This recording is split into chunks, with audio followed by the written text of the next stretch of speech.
We've got breaking news. Gavin Newsom loses court battle against President Trump, saying the National Guard can stay in California. Keeping you informed and engaged, now more than ever. This is Sekulow. We want to hear from you. Share and post your comments or call 1-800-684-3110. And now your host, Logan Sekulow.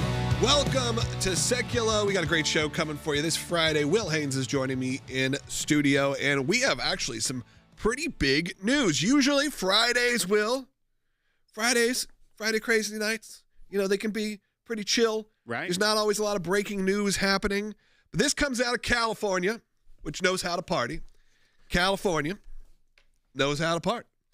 But there's some what? Why are you giggling? I know. I was expecting a knock-knock joke, not no. more lyrics. Yeah. I had a knock-knock joke actually ready for you, but it was about they found Captain Cook's ship. I saw that. So I had it, but I can't remember it. I'll have to think about it during the break, what my knock-knock joke was. It was something. It wasn't great. It wasn't great enough to preempt this conversation. Let's talk about what's going on first in California, and then we also have breaking news coming out of the Supreme Court of the United States. But this one comes out of not the Supreme Court, but a court battle. President Trump sent in the National Guard. There's a lot of controversy in that, whether you agree with it, disagree with it, whatever it would be. Gavin Newsom filed to get this stopped, said you can't be doing this. Donald Trump, and the court, actually for once, sides with President Trump. That's right. This is the Ninth Circuit as well, not one that you normally think would be siding with President Trump over Gavin Newsom, the governor of California. But what was being argued by the state was that President Trump didn't have the authority to mobilize and take over the National Guard away from the control of Gavin Newsom. And Gavin Newsom rushed to court and immediately got a temporary restraining order against the president, so that he would have to cede control of the National Guard back to Gavin Newsom, the governor. Well, the administration appealed that to the Ninth Circuit, and last week they had put an administrative stay, which meant we haven't looked into this yet, but we are about to, and so let's go ahead and put an administrative stay while we hear about an actual stay on this ruling from the lower court. And today, late last night, they have granted the Trump administration's emergency motion to stay the TRO. So effectively, TRO meaning temporary restraining order. So you got to break it down. I already said that a couple times. But break it down. But that means that the president can maintain control of the National Guard for this situation while the merits of the case move forward at the lower so case. At least for now. Right. At least for now, the National Guard can stay. I see some comments coming in saying, oh, look, Gavin Newsom just realized he's not the king. Oh, wow. No King's Day really helped him realize that. That was a really big moment in America. They did say it was one of the biggest protests in history. And I do wonder if you took California and New York out of it, where would we be standing? That's fair. There's a lot of people in those areas. Now, look, I was in a small town over the weekend, and there was a protest of about 100 people with very clever signs like, I've seen better cabinets at IKEA. I mean, it's funny. It was funny, yeah. But you took your Saturday to walk out there with that sign. We didn't elect Elon. I'm like, you've not been following the news the last few weeks? Okay, I don't think that's where we're at. Hey, we got next segment coming up. I want to hear from you. We're actually going to take calls pretty early in the show today. It's a little bit different. I want to take them in the next segment. So give me a call. We're also going to talk about a big win out of the Supreme Court of the United States. You're going to want to hear that, which, again, there's always important stuff happening. Friday, you usually don't think that is going to be a big news day, but we got a lot to cover today. 1-800-684-3110 if you got a question related to any of the topics we've covered this week, or, of course, that win out of the Supreme Court or the win out of California for President Trump, whether you like it or not. Again, it's a decision. Also, President Trump said he's going to make a decision on Iran within 2 weeks, which is kind of interesting. I think he's going to wait till after the 4th of July. That's like in exactly 2 weeks. Well, he gave Iran 60 days, and then something happened on the 61st. So let freedom ring. All right, 1-800-684-3110. Have your voice heard on the air today. Also, just in this morning, as I said, Supreme Court, we got a big victory. We're going to talk about that coming up, and that's thanks to you, the ACLJ supporter, the ACLJ champion. Do it today. Go to aclj.org. Today, a federal appeals court heard arguments over whether President Trump had the power to deploy the National Guard and Marines to Los Angeles amid protests on the ground. Just last week, a lower court ruled that Trump's move sending troops to L.A. was unlawful. That ruling is currently on hold as San Francisco's Court of Appeals takes up the question of Trump's authority. This is about one statute. It's about Title 10, Section 12406. It's not a grand theory of the Constitution and the power of the presidency versus the power of states. So, yes, it will tell us about the president's power under these circumstances, which is important, but I think no more and no less than that. We just got some breaking news that an appeals court is now allowing Trump to continue having control of the California National Guard. This is an offshoot of that situation where there were riots and confrontations with law enforcement, and Trump said, I'm going to take over the National Guard and send them in. This ruling from the Ninth Circuit halts a lower court ruling that found Trump acted illegally when he activated the soldiers over objections from California Governor Gavin Newsom. The deployment is the first by a president of a state's National Guard without the permission of that state's governor since 1965 during the civil rights era. The president praised the big win on social media, writing that if, quote, our people need protection, we're the ones to give it to them, should state and local police be unable. However, California Governor Gavin Newsom focused on how judges rejected the administration's arguments that the courts don't have the power to review whether the president is allowed to call up the guard, writing, quote, the president is not a king and is not above the law. Trump maintains the troops are necessary to restore order in Los Angeles. Newsom argues the move has only inflamed tensions, usurped local authority, and continues to be a waste of resources. Newsom says California will continue its legal battle.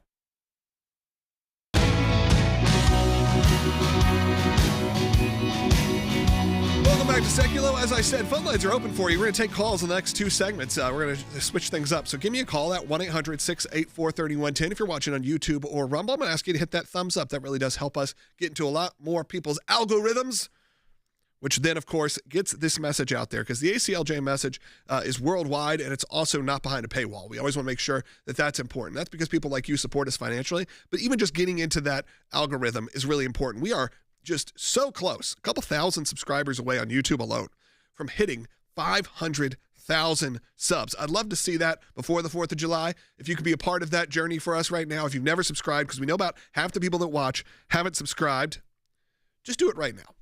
Know how much it means to us, because it's not just you saying, I endorse, I want to see, I want to watch more from them. It helps spread the word. The bigger that number, the more people join us. It's a snowball effect. So be a part of that snowball effect right now. All right, we're going to get back first to the breaking news, because this is something we need to cover, because we told you we would, and a lot more people have joined us just in the last few minutes. Knock, knock, Will. Who's there? Newsom. Newsom who? Knew something went wrong again. How dare you? There we go. Fun Friday. Attaboy. That was me, by the way. We know. That was me. Everyone knows that was you. That was not Greta Thunberg. That wasn't actually Greta Thunberg. Well, I'm just going to tell you, that was just my impression. It was a pretty good one, though. It is pretty good. I've compared them side by side. It's almost Mickey Mouse. Yeah. It's almost Winnie the Pooh. Oh, boy. It's Winnie the Pooh meets Mickey Mouse. You get Greta Thunberg. There you go. How dare you? Let's get back to the news, Logan. Okay, so news. Gavin knew something went wrong. What happened? That's right. So if you'll remember, the President of the United States called in the National Guard to help restore order in Los Angeles, where these riots were taking place. They were setting the cars on fire. They were trying to block federal law enforcement activity. They were legitimately trying to stop ICE from carrying out the laws of the nation. And what the president did was use the National Guard to try and assist that when the local authorities were stretched too thin and unable to restore order. And what did Gavin Newsom do? He immediately sued the Trump administration in federal court, and the district court gave him a temporary restraining order, which meant that the president of the United States would have to return control of the National Guard to Gavin Newsom, of which he could order them to go home. Well, the president appealed to the Ninth Circuit, not normally the most friendly jurisdiction, but we've seen a lot of changes because of some of the Trump appointees in the first administration. They received the appeal from the administration to try and get rid of this order from a lower court blocking President Trump from using the National Guard. That court initially gave an administrative stay, meaning that everything was status quo, that the president still had authority over the National Guard. That is normally when they just want to pause things to then hear the facts of the case instead of making a whiplash. But then we have what happened today, and I'll tell you in a second because you want to say something. Well, because I don't understand if you're going to say when you sue, when you do this and say President Trump can't do this, it's saying, yes, precedent for a while has been that this has not happened. However, if there's no use, if the president cannot actually call up the National Guard, as they say, what's the point of even having the National Guard? If you have to now play politics with it, there's no reason for these departments to exist. And this seems to be a kind of a running trend, which is, oh, if it hasn't been used in X number of years, that means it should not be used at all. Well, then it shouldn't exist at all if you feel that way. Well, and what the argument of the state here is that normally when the National Guard is called up, it is in agreement between the president and the governor. Right, when there's like a what disaster. Was here is that there is a conflict between the governor and the president. And the governor was arguing that the laws that allow for the president to do that when something cannot be carried out or there is total loss of control, the governor of California was arguing, we had it under control, you made it worse. So that's the argument in court, right? Yeah. Well, what we get here, and this is a great line from the opinion from the Ninth Circuit that I want to read to people because they granted the stay. So now while this goes through the court system, they can't be ordered to overturn, to make the president hand back over control. Now, obviously, I think California could take the TRO issue up to the Supreme Court. I don't know if they would want to take that right now. But listen to this line from the opinion. We are persuaded that under long-standing precedent interpreting the statutory predecessor to Code 12406, our review of that decision must be highly deferential.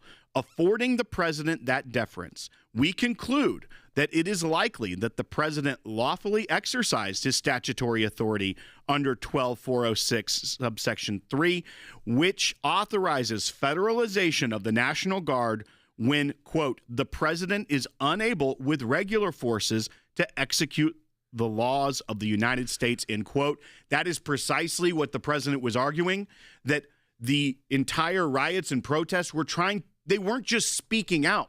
Their entire mission was to stop ICE from carrying out the immigration laws of the country. This is a federal law enforcement, and the president, under the law, can use the National Guard when the federal law is being blocked and unable to be carried out. So the court even saw that and goes into more detail, which it's a 38-page opinion. I'm not going to read all of it. I want you to read all of it. But I think we should just do the back half out. All right. Back half. Staying live. Just will. As long as it takes, Logan. As long. Last man standing. Just.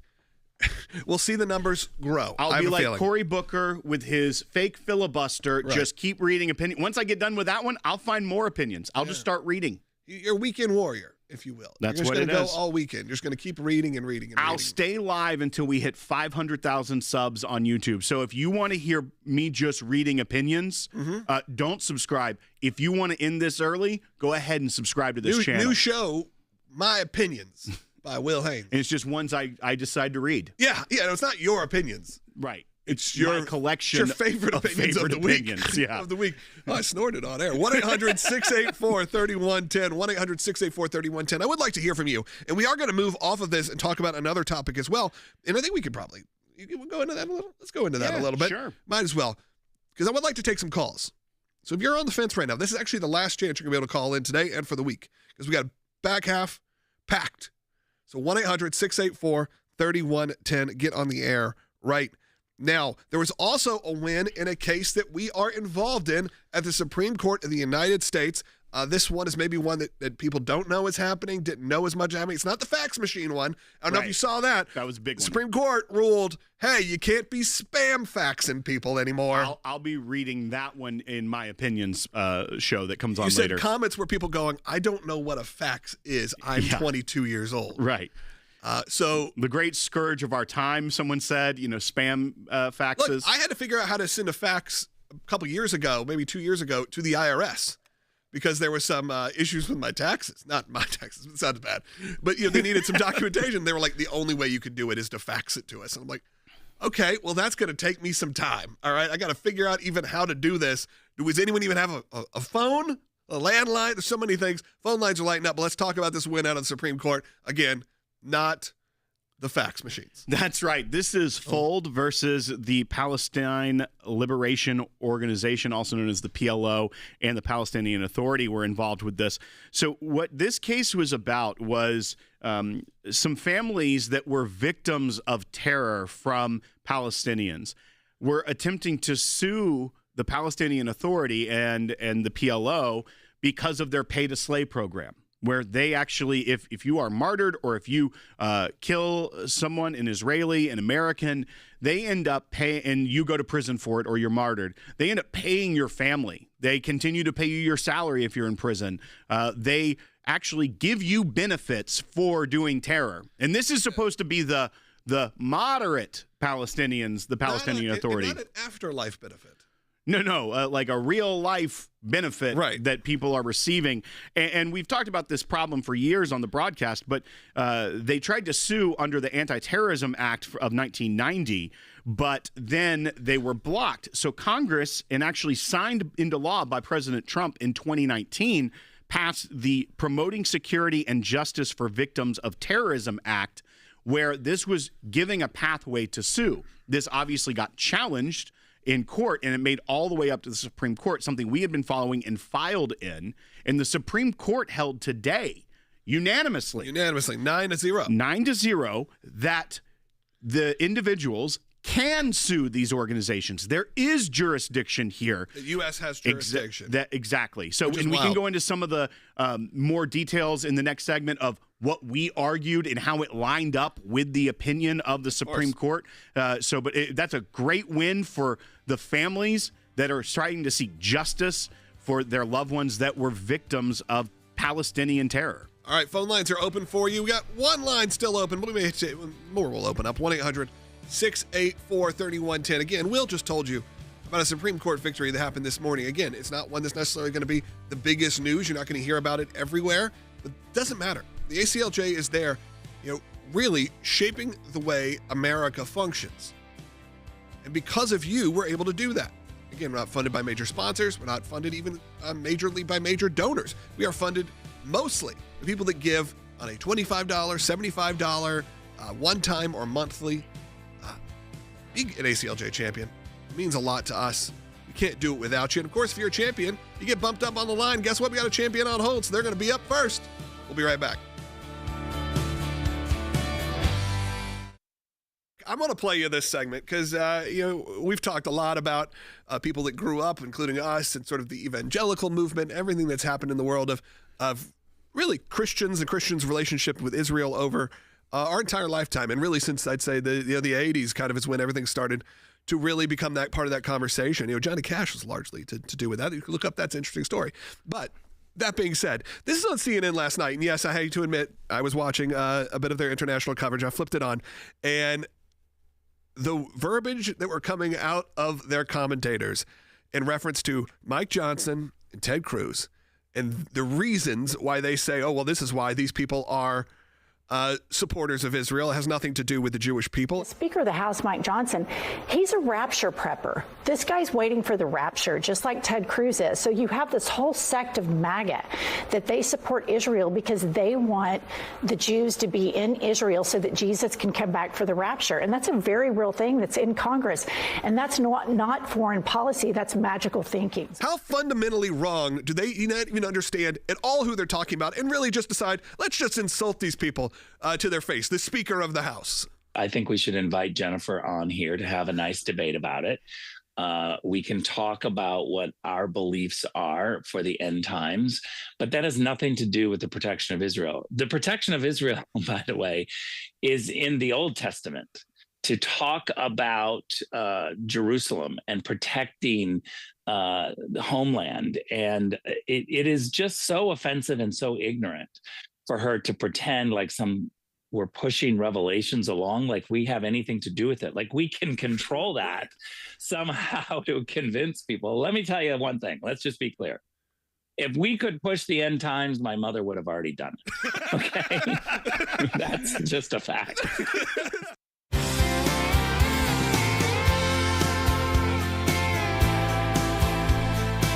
Welcome back to Sekulow. We are going to take your calls and comments in this segment.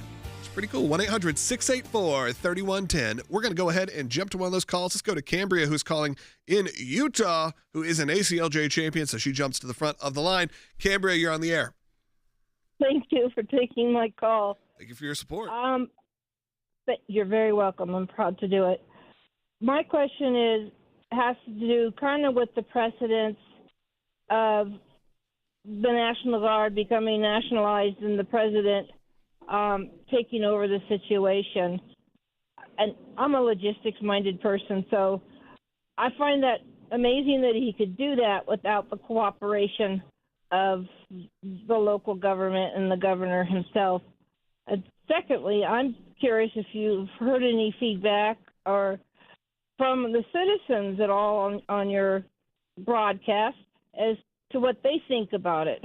Yeah, sure, Cambria. We have a huge base in California. Actually, probably it's usually the first or second, depending on the moment, of the biggest donor and supporter of the ACLJ come from Southern California. There is just so many people there. And then you have areas that have been, maybe they're a little more liberal now, but they have been traditionally conservative, Orange County and those areas. We are on the air in LA every morning and afternoon on KKLA. We have been a part of the fabric of Southern California evangelical and conservative movements for decades at this point. So we do hear from them, and a lot of them know what's going on in California, and of course Rick Grinnell. They know that California has been a mess for many, many years. And look, I love California. It's one of my favorite places in the country. I love to visit there. I'd say, my wife and I always say it's like an every other trip. Every other trip, we're like, oh man, we should have moved here years ago. And then the next trip, it's like, get me out of here as fast as you can. Because it really depends on the experience you're going to have. That's a lot of major cities, but LA has seemed to have taken, and California in general, has seemed to have taken the brunt of a lot that's happened over the last 5 years, 6 years. But yeah, when it comes to the legal precedent, when they're able to work together, it is probably, it's different. The Dodgers put out a thing saying, hey, the ICE came in and we stopped the ICE enforcement. Then the ICE enforcement said, we didn't send anyone to Dodger Stadium. So now there's like, this kind of conflict going on between federal government and the locals.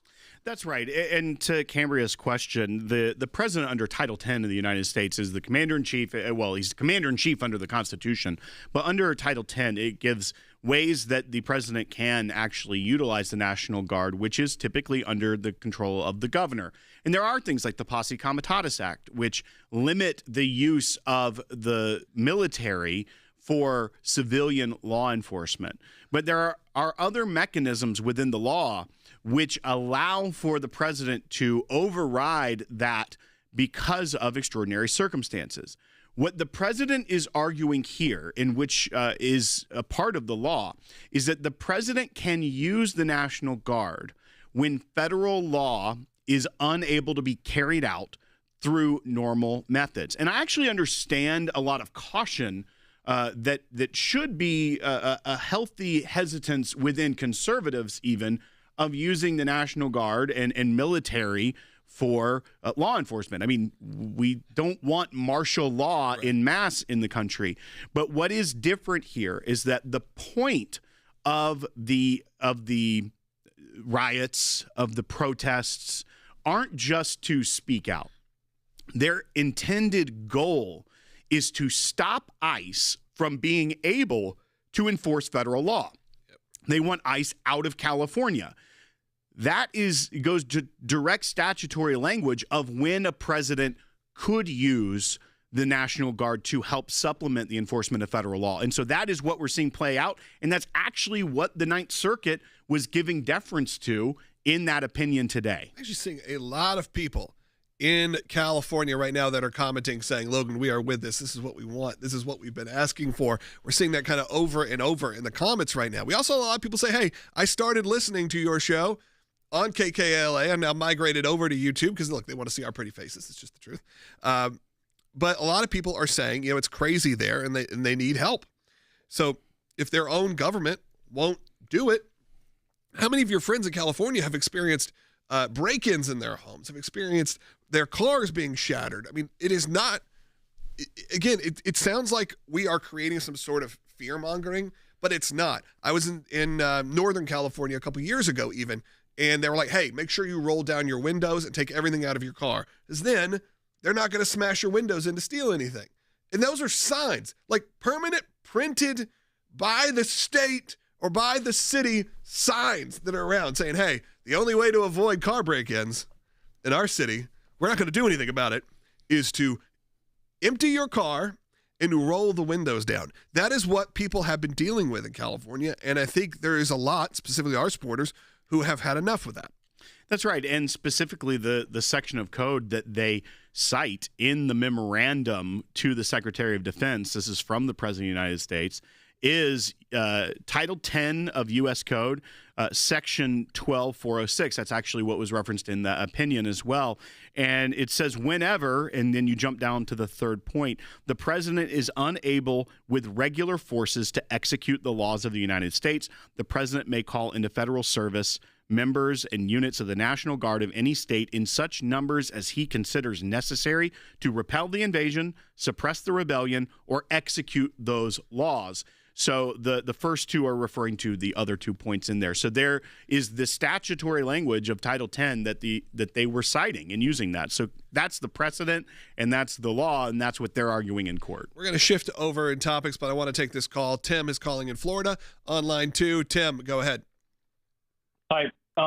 Thanks for you guys being out there for us. I spent 20 years in the military, and I understand a lot what's going on. But, one thing I'm concerned with, if we do go in and attack and help Israel with Iran, what's going to happen? We're already having problems here, like you guys were just discussing about ICE, and I'm completely behind that. But if that does happen in Iran, the people that came here illegally that are Muslims that are part of Iran, and I even saw one thing where this Iranian guy was coming across the border. He was interviewed by somebody, and they said, "Where are you from?" He says, "I'm a major in the Iranian forces." And it's like, these people that are already here, these factions, are they going to attack if we do something there?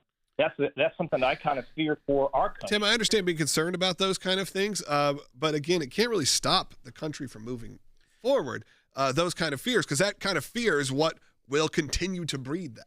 Well, and once again, Tim, you're not wrong. We know that people on the terror watch list were caught at the border during the Biden administration, and we also must assume with how many gotaways and things of that nature at the border under the Biden administration, there are many that were not caught. I do have trust that the FBI, they've been able to, this new revitalized FBI has been focusing on these very things, which is what the FBI is supposed to be doing. So I hope that is the case. I mean, there are many ways you can't just, unless you are a lone wolf that is not on the radar, if the FBI is able to see communications and things of that nature, that is their job, and I think that is what they are focused on. So also you have to hope and pray that that's what the government is doing instead of focusing on targeting parents at school board meetings like they were the last 4 years. That's right. Look, the work of the ACLJ continues on. I want you to spend some time over the weekend. Just play around on our website. Go to aclj.org or download that ACLJ app. Really get in to what we're doing. We're doing some amazing work, whether that's our legal team or our media team. It's all available, not behind a paywall, but that's because you support it. And we thank you, all of you ACLJ champions, all of you ACLJ donors. And if you haven't done that yet, be a part. Become a champion today. We'll be right back. Second half hour coming right up. Welcome to the all-new ACLJ app. Expert analysis and insight big tech can't censor. Customize your news and get real-time alerts on the issues you care about. Advocacy is now at your fingertips. Take action, make a difference. Support the causes you care about with just one tap. Be the first to know. Breaking news alerts sent straight to your inbox. Everything you need, all in one place. Stay informed, stay empowered, download today. We are so excited to announce the ACLJ's brand new app, completely redesigned to provide you with the best tools available to partner with us at the ACLJ. You can watch the daily Sekulow program, sign the petitions, customize your ACLJ membership experience, donate with the click of a button, and receive up-to-the-minute critical updates. that the mainstream media can't censor. Just scan the QR code on your screen or go to your phone's app store, search ACLJ, and click install. It's that simple. Keeping you informed and engaged, now more than ever. This is Sekulow. And now your host, Logan Sekulow. Welcome to the second half hour of Sekulow. We are covering a lot of topics today. We're going to be going around the world, so stay tuned. Phone lines are open for you, and we actually have a call right now. We're going to kick it off with a phone call, because why not? And then we'll get into some of the topics of the day. Dorothy is calling from Ohio. She's listening on the radio. Go ahead, Dorothy. Yes, I just had a comment about the protests.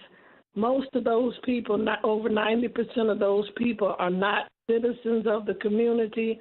Those are paid outside agitators, those same recycled fake protesters that were some of Black Lives Matter, some of Antifa, and those people that go from country to country, Dorothy, state to state. I don't know the exact numbers, but there are a lot of people who you can see the visuals and kind of tell the difference very kind of clearly, honestly, of who is there from the local community, who is there protesting, and who is clearly just a part of these agitators, if part of these has groups. A sign that says better cabinets at IKEA, probably local community. Probably. If they have a Molotov cocktail, gas mask, Molotov cocktail, and a pallet of bricks out of nowhere, probably not from there. Yeah, exactly. And I think you're right, Dorothy. You can kind of see the difference.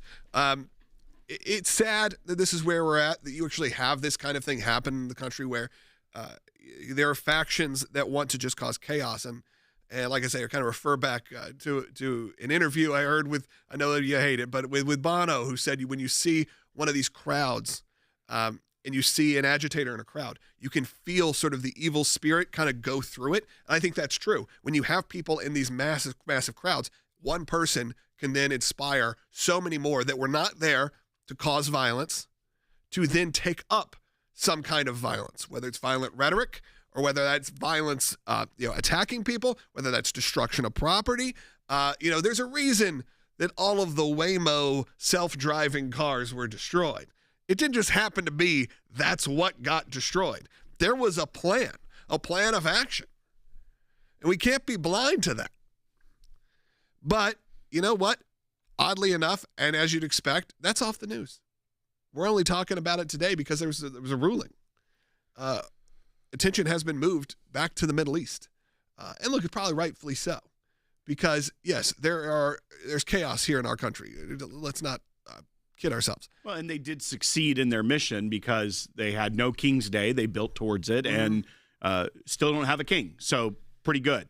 Yeah. Pretty good no on kings. them. No kings. Yeah. When I'm playing cards. You want kings. I know. So they're a bunch of losers. Right. All right. Look, we only got about a minute and a half left in this segment, and I want to tell you to support the work of the ACLJ. And really what I'm going to ask you to do right now is subscribe. If you're on YouTube, just hit that button right now. I'm doing this for our video team who's watching, our YouTube team, because they want to see that number hit 500,000 here in the next few weeks. And I know it's a bit of vanity, but it would be nice. Maybe we'll get those big balloons, Will. You see those the influencers do? They get balloons with numbers. Okay. So we'll get a 500K. What if we got 500,000 balloons? I think I could float. Probably, yeah. I don't know. Maybe you could uphouse me. Just being let's see what happens. I think that'd be fun. I'm not going to guarantee that's what we'll do here if we hit 500,000. Will we get the 500 balloons? I think we can do that. I think we could successfully do that. I'll call, some members of our team and say, you know what? Put it on my personal card. Give me that 500. I don't even know where you buy those kind of balloons. Party City's out of business. I know. Phone lines are open for you. But really, right now, we're going to go around the world. We've had some great segments this week, and if you've been joining us, you have seen my brother. You have seen Rick Grinnell. You've seen so many great things, and we don't want that to just be one and done. So we got a little bit more, some encore presentations here coming up. We appreciate you joining us for today's show, but there is 2 more segments coming up that I think you need to see. If you weren't with us for every day this week, Will and I were talking earlier, these can't be one and done. You got to see really what's happening around the world, whether that's the ACLJ's incredible work through the ECLJ at the UN and our support for Israel or what CNN has been calling you, a rapture prepper. That's right. We're going to talk about that coming up. Iran and Israel attacked each other for the fourth straight night. Iran fired more missiles at Israel's major cities. Israel's Iron Dome defense system responded, but some of the missiles did get through. The Israeli military said it struck the command center of Iran's Quds force, as well as missile sites in the central part of the country, citing Iranian state media. The initial Israeli strikes took out multiple Iranian military leaders and top nuclear scientists. On Friday, Iran launched ballistic missiles into Tel Aviv and has continued its attacks in the days since. Overnight, missiles hit the northern Israeli city of Haifa. Israel has said the purpose of the war is also to cripple Iran's nuclear capability. When pressed on why they acted now, Netanyahu had this to say. They were marching very quickly. They would achieve a test device and possibly an initial device within months, and certainly less than a year. We are targeting military bases, infrastructure of ballistic missiles and nuclear reactors, and they are targeting our cities, our neighborhoods. Unfortunately, last night was a very difficult night. I'm at the site of an Iranian ballistic missile attack in central Tel Aviv. This ballistic missile struck this area in the early hours of this morning, severely damaging 3 residential buildings right behind me. As you can see, in this whole street is littered with debris as rescue crews move in and out, still trying to assess the damage, to find anybody who might be trapped under the rubble, and also to get people out of their apartments. Their goal here is to overwhelm Israel's missile defense system, and we've been out here on this balcony reporting live as these missile defense systems are active over Tel Aviv, and we have watched as these missiles slam into this city, and the destruction that they cause is oftentimes catastrophic. If you're standing outside, you don't even need to be hit by the missile. You could just be a few blocks away and be killed by the blast wave. Welcome back to Sekulow. I want to get right into this because we are joined by Jordan Sekulow from Geneva, Switzerland, at the UN. Jordan, you just got done presenting to the UN. But first, before we get to that, I want to talk about what's going on with Israel. You happen to be there at the UN. You are there working with ACLJ, and this all unfolded on Friday. Not something you expected to be a part of this mission that you're on, but now is very much a part of it. What are you hearing in Geneva, in Europe, as you're there about the situation between Israel and Iran? You know, it's been interesting, Will, because in light of what happened on October 7th and in these couple of years that have followed, we've seen the world go from condemning the actions on October 7th to very quickly condemning Israel's response to eliminate Hamas. What we are seeing now after this strike on the Islamic Republic of Iran, not only to protect the survival of the Jewish state of Israel, but also to protect the free world against a radical regime that was on the precipice of nuclear weapons. And so we've seen a lot of calls for ceasefires, the typical European response and UN response. But this is what I want to remind people today. Just behind me is the UN Human Rights Council. Remember, the United States is no longer a part of this. I want to set a stage for what it was like in there today. We were talking about the Democratic Republic of Congo, but, and no one but us mentioned the entire time that the group of people being killed there happened to be Christians. We were the only group out of all the countries. The second to last country that spoke before I did was the Islamic Republic of Iran. So while they're in a full-scale aerial campaign, at least not a ground war, but aerial war with the state of Israel, they are still at the United Nations, making it very clear that they're going to speak out and send their delegates and representatives into what is the most hostile body to Israel, and maybe second, the United States, inside this international body, which is why we're here. I mean, it's like why we work with the ECLJ to take these opportunities. Tomorrow is on Israel. We will be present here again, representing our position and the position of our donors and supporters. But just one seat down from me, Will, was UNRWA.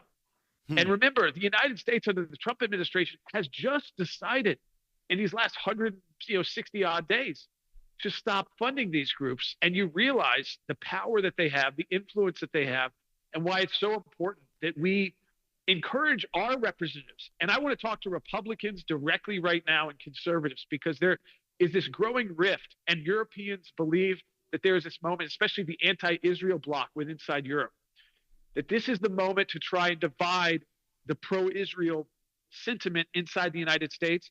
It's why it's so important right now for all the supporters of Israel to make their voice loud and clear, join our petitions, stand up, call your representative, because there are unfortunately not just left-wing Democrats who we would kind of assume to be anti-Israel, but actually those within our own movement who are now preaching this anti-Israel message as if they don't have the right to defend themselves against a nuclear Iran.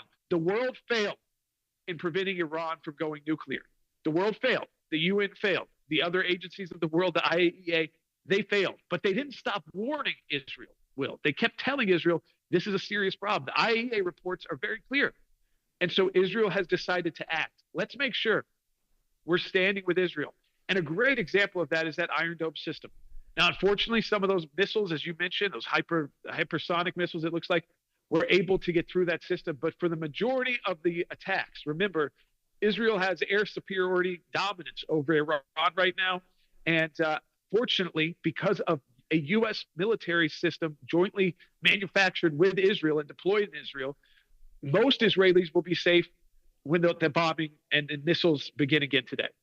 Jordan, you mentioned being following the Islamic Republic of Iran and UNRWA being just a couple seats down from you.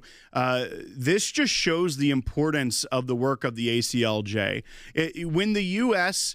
isn't a part of the Human Rights Council anymore, which is the right move, you still have to have the Ministry of Presence because Israel is outnumbered almost 192-1. Depending on the administration, maybe they get 191-2 if the U.S. is willing to stand with them, but they weren't under the previous 4 years. So the Ministry of Presence, being able to advocate for the Middle East's only democracy in a world where you see what Iran is able to do, is so important. And that's what ACLJ members and donors are a part of, this work, this very work that allows you to be there, sitting within close proximity of these diplomats from UNRWA, from the Iranian Republic, the Islamic Republic of Iran. It's astounding, even as someone who has worked with you for such a long time and among this work, it still is so impressive, the work that we are able to do because of the ACLJ members and champions. That's right. And you know what, Will? We're here because, as you said, we have to be a voice. You know, we don't just represent the United States. We don't represent just Israel. We represent our supporters. And our supporters have a global vision for the persecuted church, for the state of Israel, for Europe as well. You know, last time I joined you, I was in Hungary, and I was meeting with President Orban there. And there's a conservative movement happening. We see it in Italy. We see it in Hungary. We see it in Spain. We see it here. Also, we've seen it in France. We're seeing it across Europe. And there's a list of other countries I could go through. We're actually hosting a reception at the European Center for Law and Justice in just a couple of days with a lot of the members of the European Parliament from those very parties. When I was younger and we were just starting out with the European Center for Law and Justice, those parties didn't exist. They may have existed, but they didn't get enough votes, Will, to even have a representative inside the European Parliament or inside their own country's domestic legislative body. Now they do, and they are winning elections, and then they are having elections taken away from them. I mean, we saw that happen in we saw what happened in Poland recently. We have seen what happened in Romania as well, where a first round of election was declared to be null and void. So it was, of course, a conservative one. So this idea of election integrity is not just a U.S. issue either. And it is so important that we reverse course, that it is not strange to hear a U.S. accent inside the United Nations in Geneva a decade from now. A decade from now, for your children and grandchildren, let's make sure that we're back and we're still funding all of this.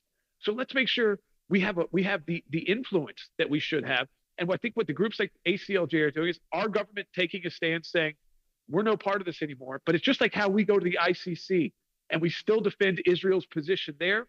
We've also defended the U.S. military and servicemen and women's position at the ICC. We do it to make sure they have a voice when their governments cannot act because of diplomatic concerns. And Jordan, just a couple minutes left here before we let you go. And you'll be joining us later this week with more updates from Europe as you continue there. But one other thing when it comes to this whole war that has broken out and the technological advances we're seeing from Iran, it's an unfortunate situation because we at the ACLJ, as we pushed back against the JCPOA, that was the Obama-Biden nuclear deal, one of the big criticisms that we had was that it didn't address the ballistic missile program of Iran, but yet it gave them billions of dollars, it gave them sanctions relief, it gave them a quasi-legitimacy with having this deal with the Americans on the table. And what we now see is, what did Iran do during that period of the JCPOA? They used the cash, the sanctions relief, and no red lines on a ballistic missile program to develop some of the most technologically advanced ballistic missiles we've seen used in warfare at this point. And I think you can directly draw that line to that failed JCPOA. You got about a minute and a half here, but I just want to get your thoughts on that. Well, look at the ballistic missiles. I mean, the fact is, I was reading a report on our flight to Geneva this morning, and before preparing for today at the United Nations. And this report was from a source inside Israel. And I know that, there's a lot of reporting coming out, and it may change by tomorrow, but that they still believe that Iran has, 2,000 to 3,000 ballistic missiles to fire. So on the one hand, to think that, yes, you can take out a lot of ability for Iran to respond. I don't even think we have a clear understanding yet. Maybe the Israeli military does, and some of their intelligence sources on the ground. But from just reporting and what we've heard of how damaged Iran is at this point, and how damaged the Islamic Republic is, and how teetering on the edge of power. At the same time, as you said, while the world's eyes were supposed to be on them, they were able to amass a massive amount of high-tech weaponry, some which is getting through the United States' most advanced anti-missile system developed in the world. So if it's getting through Jerusalem and Tel Aviv, guess where else it could get through? Your city and your hometown. And that's what I think we have to understand is Israel has always been on the front lines on this war against terror. Iran is not just a terror group with rockets. This is a terror group that runs a state that has ballistic missiles and wanted to have a nuclear weapon. And I think just by showing where Iran has targeted, which is not military installations inside Israel, but is Israeli civilians, underscores exactly why Israel had to act, and the U.S. must be on the side of Israel. Thank you, Jordan, for that update from Geneva, Switzerland. Folks, as you can see, the ACLJ is mobilized right now. We are here for this moment. We are in Geneva. We are around the world. We are standing with Israel, and we need you to stand with us. Go to aclj.org, donate to stand with Israel as we take on these battles. Israel and Iran over the last few days, a lot of us staying up very late at night watching the coverage as it in real time has unfolded in a pretty significant way. So I just wanted to get your read on how things are from your perspective, because for us, we're seeing it's dominating the news. It has become the number one story once again. We just got out of the riots that were going on in California. That seemed to be the dominant story. And then it was moving on. Then very quickly, the U.S. seems to have found itself once again, hopefully joining Israel to do what's probably been needed to be done for a very long time. We know certain numbers. We know how many targets Israel has hit. We know on some level, we have some intel about what the threat was. We know what the experience is like, certainly here on the ground. And of course, yes, the big question is, what will America do? What will the president do in the coming days? And the signals seem to have taken a big turn in the last 24 hours, as you guys have been talking about. It's very important. He's taking more ownership and more siding with what Israel is doing, and whether that's a result of Israel having obvious early successes, really extraordinary successes, and the Iranians really not so far being able to mount a successful comeback, or the fact that the Ayatollah, he really has nowhere to go. That's the truth. The problem is demanding his surrender. What is his option? So he doesn't really represent a nation. He's captive. He holds a nation captive. And so what's going to happen to him largely is going to be a result not of what America or Israel does directly, but how the Iranian people react to that. And then, of course, is the question, will America drop bunker busters or give Israel the ability to have the bunker busters dropped? It really has to be American fighter jets that do it, because Israel doesn't have the wherewithal to drop them. But and could they even do the job? I don't think it's clear that that's the case. So there's so many unknowns right now, but we know here on the ground in Israel, yes, we're all watching it very carefully, and we're all very tired because the sirens keep on going out throughout the night.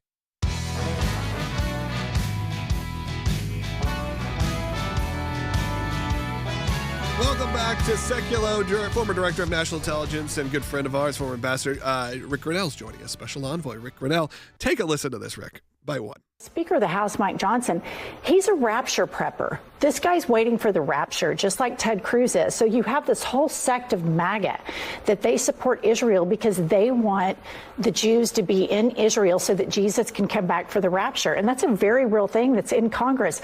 And that's not foreign policy. That's magical thinking. How fundamentally wrong do they not even understand at all who they're talking about and really just decide, let's just insult these people to their face, the Speaker of the House?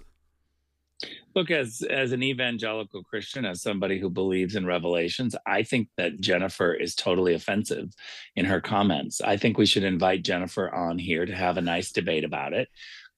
We can talk about what our beliefs are for the end times, but that has nothing to do with the protection of Israel. The protection of Israel, by the way, is in the Old Testament.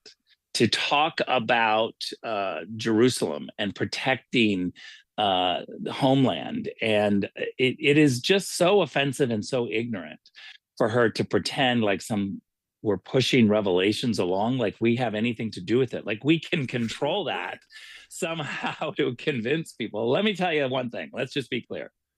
If we could push the end times, my mother would have already done it. Okay? That's just a fact. It's the greatest comment you've ever made. But I think that's true. People don't know, like that. We're not sitting here being like, oh, how can we get this to work? How can we trick God? That's really how Christianity works. Well, the fact that they are willing to boil it down to that someone who is the Speaker of the House of the United States, not a fringe member of Congress, the Speaker of the House and a senator that has served for a long time, and that this is pervasive through Republicans in Congress, that they have no idea about foreign policy and don't even care about foreign policy. They only care about magical thinking. I am shocked that they didn't have a correction issued already. Yeah. Just that it's so absurd that would be on CNN. Someone, an editor or a producer or an assistant producer, someone has been trained in the Bible there. Someone should be able to speak up and say, wait a minute, what Jennifer Welch just said is literally crazy talk, and we should probably have somebody correct that. Look, I'm not for silencing Jennifer. I don't know who she is. She can say as crazy talk as she wants, but I think CNN has a responsibility to speak up and say, no, actually, that's not true. Evangelicals are not trying to trick God into bringing about revelations a little bit faster. They're trying to protect Israel, which is a biblical absolute for all Christians. Yeah, and they had someone speak up and say sort of a mild version of, hey, I'm a Christian. I believe in Israel. I support Israel. Yes, it's biblical. And they did kind of like caveat it, but it was such an extreme. Again, I've never heard even the term rapture prepper until last night. I don't think that's something people say. So I did go buy the domain. You can go to raptureprepper.com because I'm proud to take that on. It's fine with me. But Will, is this the Democrat Party? Are they going to get behind this and try to rally and be like, oh, wait, now we can figure out how we can mainline our anti-Semitism and our pushback and just insult Christians openly and just say, if you are a Republican, you are a rapture prepper, fundamentalist, and we can't have anything to do with that. Can I just state the obvious here?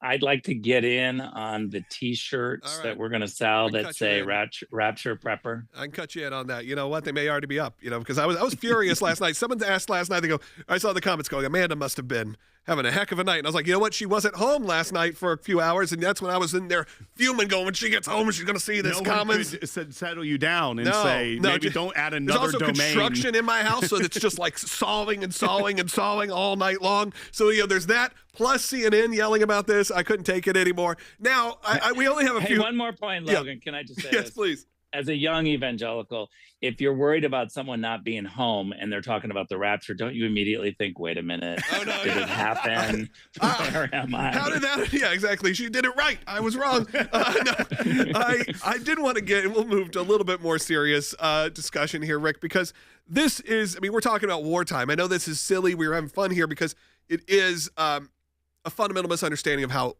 we have a relationship with Israel. But you also do have President Trump taking the right steps, even today, saying, hey, we've approved a plan. That doesn't mean we've greenlit a plan. But we are there, if necessary, that we will get involved where we feel America should be. And, of course, reading the room and reading him and his voters.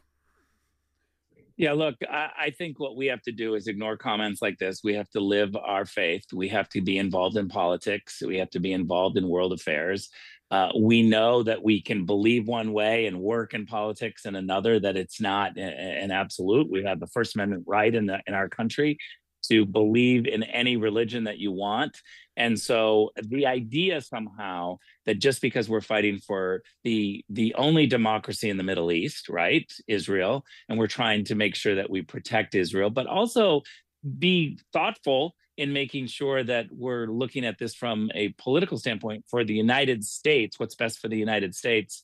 I think it's a conversation we all need to have, but we don't need comments like Jennifer's that are clouding what's actually happening. Well, and Rick, quickly, that also was a question we had from a caller in an earlier segment. There were reports that Israel had at least maybe an opportunity or sights on the Ayatollah early in their operation, and that the reports are that the administration said don't do that yet.